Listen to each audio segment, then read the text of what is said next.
May 16, 1940.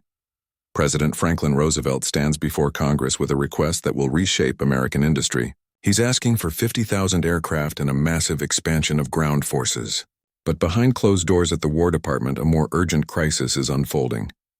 General George Marshall has just received the latest inventory report, and the numbers are devastating.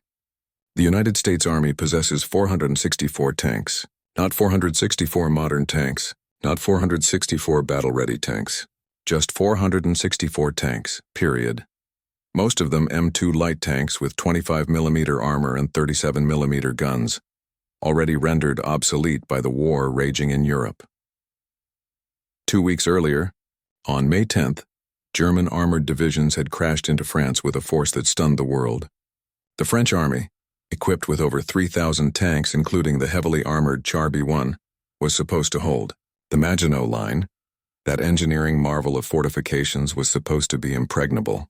By June 14th, German tanks were rolling through Paris. The entire campaign took 6 weeks.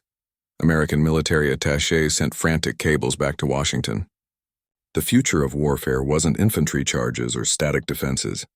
It was speed armor and coordinated mechanized assault. The German success wasn't just about numbers. Intelligence reports detailed the Panzer III with its 50mm gun and 30mm frontal armor.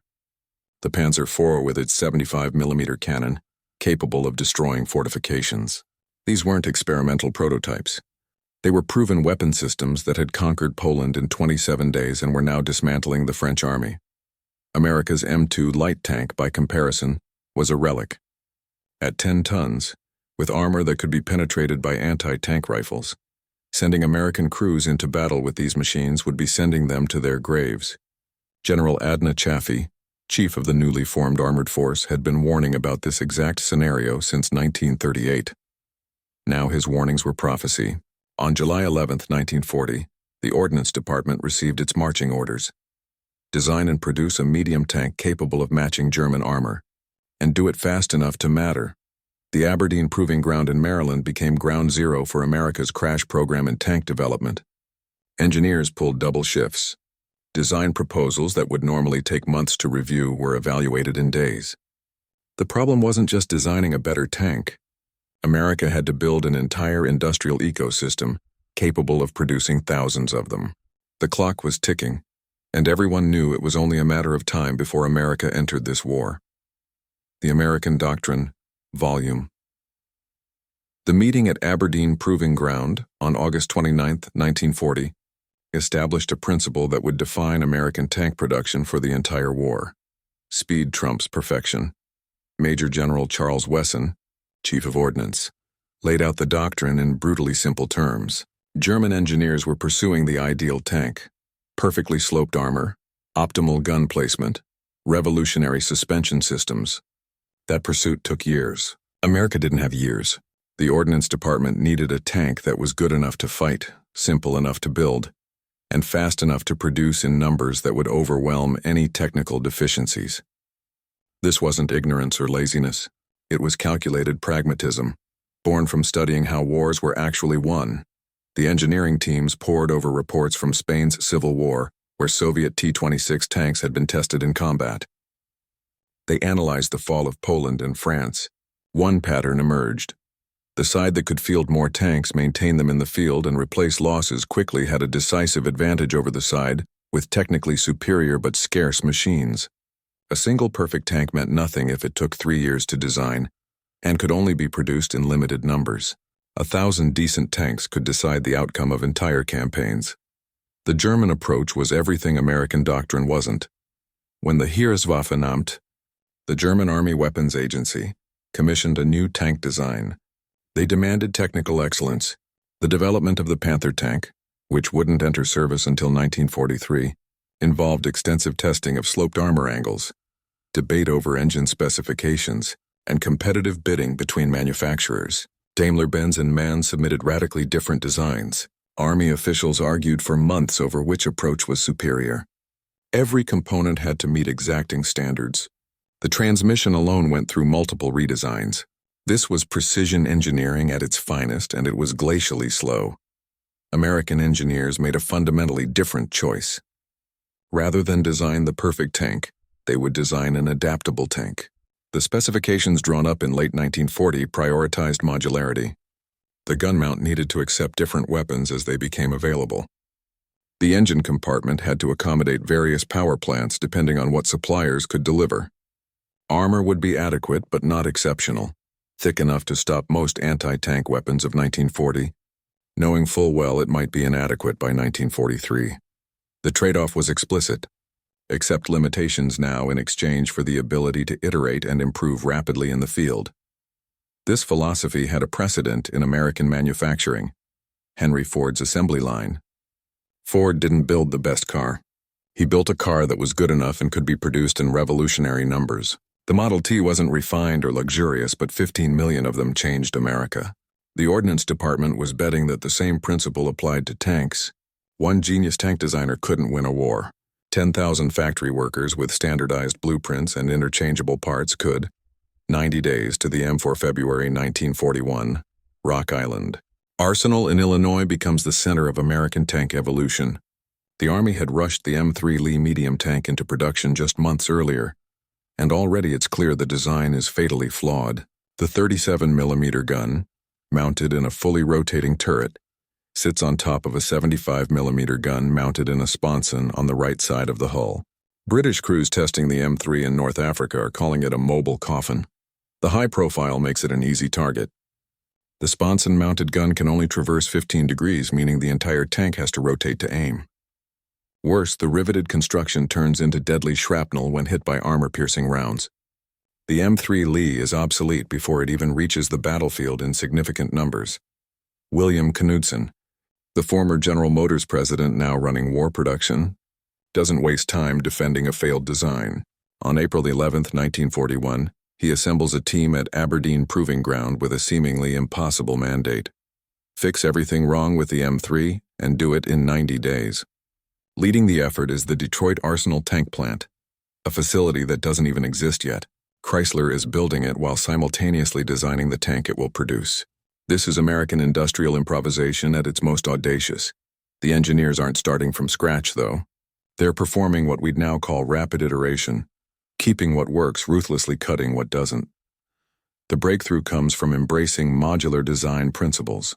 Instead of creating an entirely new vehicle, the team takes the M3's proven lower hull and running gear and essentially redesigns everything above the tracks.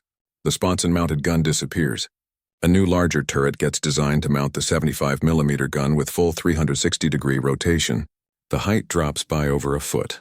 Most critically, the team switches from riveted construction to welded armor plates.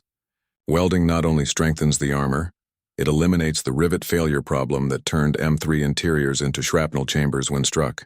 Each weld takes minutes instead of the hours required to properly rivet plates. Fisher Body Division, which had been building Buick bodies, masters tank welding in weeks. By July 1941, exactly 90 days after the project kickoff, the first prototype rolls out of the Detroit Arsenal. It's designated the T6. The Army tests it at Aberdeen, pushing it through mud, over obstacles, and firing thousands of rounds through the main gun. The suspension, borrowed and refined from the M3, proves reliable. The Wright R975 radial engine delivers adequate power. The cast turret, produced using techniques adapted from locomotive manufacturing, can be made quickly and consistently. On October 9, 1941, the T6 receives its official designation, Medium Tank M4. The British will give it a name that sticks, Sherman. The entire development cycle from concept to approved design took less than 9 months. German tank development cycles averaged 30 to 36 months, sometimes longer. The Panther wouldn't be approved for production until May 1942, and it wouldn't see combat until summer 1943, a full 2-year development and production pipeline. The Sherman would be rolling off assembly lines in volume by February 1942. The Industrial Weapons System, November 1941. The War Department makes a decision that will prove more important than any single design feature. Every Sherman tank, regardless of which factory builds it, will use standardized parts. This isn't just about convenience. It's about creating an industrial weapons system where the sum becomes greater than its parts. 11 major manufacturers received contracts to produce Shermans: Chrysler, Ford, General Motors, American Locomotive Company, Baldwin Locomotive Works, and 6 others. These factories had never built tanks before. Most had never built military equipment. But every single one will produce Shermans that can swap parts with Shermans built 1,000 miles away. The genius lies in the interchangeability doctrine. A transmission built by Ford in Michigan can be installed in a Sherman hull, welded by Chrysler in Delaware. A final drive assembly from Pacific Car and Foundry in Washington State fits perfectly into a tank assembled by Fisher Body in Ohio. This seems obvious now, but in 1941, it was revolutionary for military production. German tank production remained largely artisanal. Each factory had its own modifications and tolerances. A Panther built by Mann in Nuremberg couldn't necessarily use parts from a Panther built by Daimler-Benz in Berlin. Field mechanics learned quickly that certain components simply weren't compatible between factories. The German arsenal became a maintenance nightmare of incompatible systems. The American arsenal became a self-reinforcing ecosystem where every tank strengthened every other tank through shared parts and shared knowledge. The standardization strategy created an invisible logistical advantage that multiplied as the war progressed. When the 2nd Armored Division landed in Normandy in June 1944, their maintenance battalions carried parts that fit every Sherman in the European theater. The repair time for a Sherman averaged 4 to 6 hours for major component replacement. Compare that to German repair cycles. A Panther with a thrown track might wait days for a replacement from the correct factory, assuming one could be found at all. The calculus of production, January 1942. Production lines start moving at the Chrysler Detroit Arsenal tank plant, and the engineering decisions made months earlier begin paying dividends. The Sherman's power plant is the Wright R975 Whirlwind, a 9-cylinder radial aircraft engine. It's an unusual choice. Radial engines are air-cooled, bulky, and typically used in aviation, not ground vehicles. But in 1942, it's the perfect choice for one critical reason. They're already in mass production. Continental Aircraft Engine Company is churning out thousands of R975 engines monthly. No retooling required, no development delays. The R975 delivers 400 horsepower, enough to push the Sherman's 30 tons to a top speed of 25 miles per hour on roads. It's not impressive by engineering standards. The German Maybach HL230 engine in the Panther produces 700 horsepower. But here's what matters. The R975 is simple. Air cooling means no radiators to puncture, no coolant to leak, no water pumps to fail. Maintenance crews can swap an entire engine in under 4 hours using nothing but standard tools and a crane. Try that with a Maybach. The German engine required specialized tools, precise timing adjustments, and mechanics trained on its specific quirks. In North Africa, German tank units lost more panzers to mechanical breakdown than to Allied guns. The Sherman's hull construction compounds the time savings. Welded armor plates not riveted. A welded hull section that would have taken 30 hours to rivet could be welded in under 8 hours. The entire assembly process at Detroit Arsenal averaged 10 hours per tank by mid-1942. 10 hours from the moment the hull plates entered the production line to the moment a finished Sherman rolled out the Sherman assembly line borrowed directly from automotive manufacturing. Sub-assemblies built on feeder lines, final assembly on a moving track. Workers didn't need to be master craftsmen. They needed to be trained on their specific station, and the tooling did the rest. Compare this to German production. The Panther tank required approximately 55,000 man-hours to produce in 1943. Even after streamlining, that number only dropped to about 35,000 man-hours by late 1944. The Sherman required roughly 10,000 man-hours from start to finish. The math is brutal. In the time it took German factories to build one Panther, American factories could build 3 to 5 Shermans. The R975 engine and welded construction weren't the best engineering solutions. They were the fastest. And in industrial warfare, fastest wins. The cost of perfection, September 1941. While American engineers are finalizing the Sherman design, Germany's Heereswaffenamt receives alarming reports from the Eastern Front. Soviet T-34 tanks are decimating panzer divisions.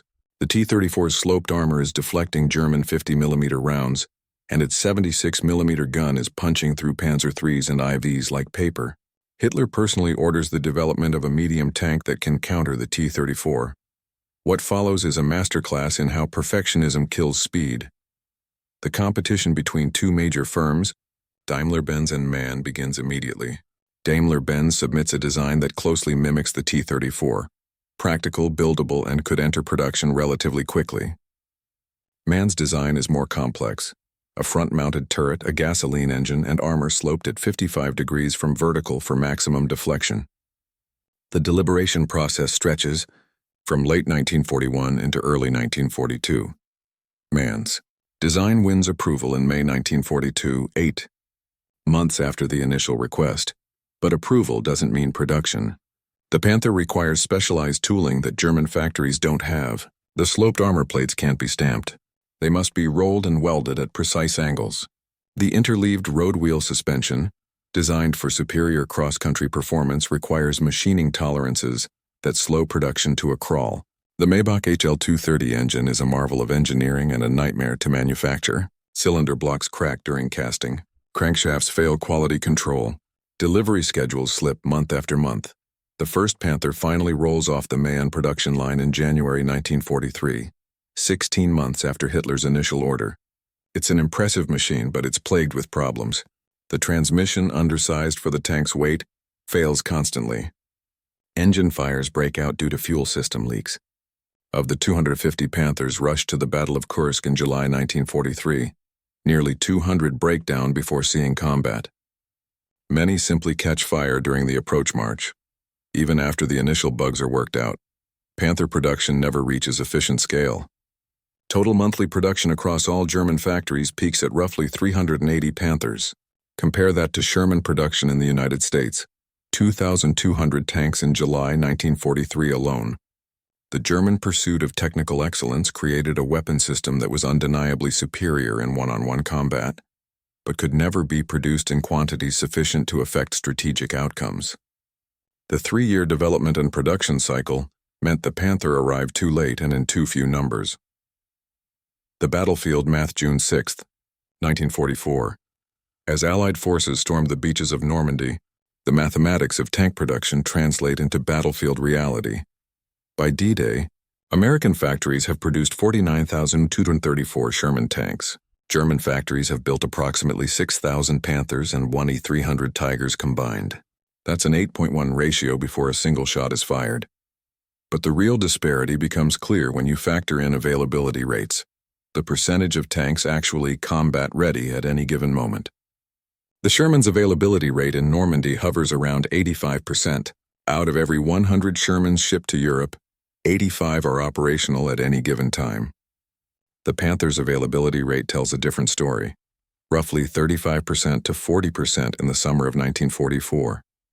Out of every 100 Panthers, only 35 to 40 are actually capable of fighting. The rest are deadlined with mechanical failures, awaiting specialized parts that may never arrive, or being cannibalized for components. Let's run the battlefield math. The 2nd Armored Division lands in Normandy with 186 Shermans. They can count on having 150 to 160 tanks ready for action on any given day. The German Panzer Lehr Division has about 100 Panthers in Normandy. On a good day, maybe 40 of them actually start. The American division can absorb losses and continue operating. When a Sherman throws a track, mechanics replace it in hours using parts that fit every other Sherman in the theater. When a Sherman's transmission fails, a new one arrives on the next supply truck. The Panther crews face a different reality. A thrown track might sideline the tank for days. A transmission failure is often catastrophic, because replacement transmissions don't exist in the supply chain. Panthers are frequently blown up by their own crews rather than abandoned, because recovery is impossible. The technical superiority that made the Panther fearsome in tank versus tank combat becomes irrelevant when the tank can't reach the combat adaptability under fire allied. Commanders understand the numbers game explicitly. American tank doctrine in 1944 doesn't call for Shermans to fight Panthers head-on. Why would it? A Sherman crew that spots a Panther calls in artillery, air support, or simply bypasses it. The strategic objective isn't destroying every German tank. It's advancing. Shermans can afford to avoid unfavorable engagements because there's always another Sherman, another route, another axis of advance. German commanders can't afford to avoid any engagement because every Panther lost is irreplaceable. August 1944. The Sherman proved something the Panther never could. Adaptability under fire. Since production began in early 1942, American engineers have created over 50 distinct Sherman variants without stopping the assembly lines. The M4A1 uses a cast hull. The M4A2 uses a welded hull with different engines. The M4A3 incorporates a Ford GAA V8 engine. The M4A4 stretches the hull to accommodate a Chrysler multibank engine, literally 5 automobile engines connected to a single transmission. Each variant uses the same basic chassis, same turret ring diameter, same track width. The modularity goes deeper than hull and engine swaps. When reports from Italy indicate Shermans need better armor against German 75 and 88 mm guns, field modification kits arrive within weeks. Applique armor plates that bolt directly onto existing glacis plates and turret fronts. Crews install them in hours. No factory recall required. No production line shutdown. When the British request a Sherman variant mounting their 17-pounder anti-tank gun, capable of penetrating Panther armor, the Sherman Firefly enters production within months. The Sherman also spawns specialized variants that German tanks can't match. The M4 Dozer for clearing obstacles. The M32 tank recovery vehicle for recovering disabled tanks. The duplex drive Sherman receives a collapsible flotation screen and propellers, allowing it to swim ashore during amphibious assaults. 33 of them make it onto Normandy beaches under their own power on D-Day. The Panther's technical sophistication makes field modifications nearly impossible. German engineers designed specialized vehicles from scratch rather than adapting existing platforms, turning each specialized German vehicle into its own logistical nightmare. The Sherman's greatest legacy isn't its combat record. It's the industrial philosophy it represents. Fast iteration beats slow perfection when production timelines matter. Standardization enables scale in ways bespoke engineering never can. Good enough in volume defeats excellent in scarcity. The Germans built magnificent tanks that arrived too late and broke too often. America built adequate tanks that arrived everywhere and kept running. When the war ended in May 1945, American factories had produced nearly 50,000 Shermans across all variants. Germany had built roughly 6,000 Panthers and 1,300 Tigers combined. The numbers decided the war long before the last shot was fired. The engineers who designed the Sherman in 9 months, using parts already in production and prioritizing speed over perfection, understood something their German counterparts never grasped. In industrial war, the factory is the ultimate weapon.